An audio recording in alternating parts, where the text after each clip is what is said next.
Struggling with pimples and acne marks?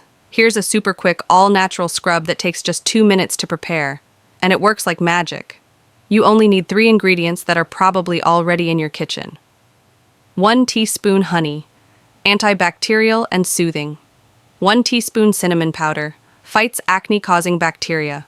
1 teaspoon oatmeal or rice flour, gentle exfoliator.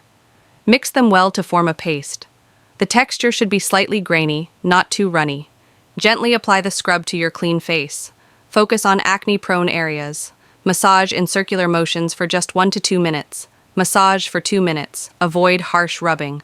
Rinse with cool water and pat dry. Use this scrub 2 to 3 times a week for best results. Glow up tip. Use 2 to 3 times a week for clear skin. This scrub not only unclogs pores and reduces breakouts, but also fades acne marks with regular use.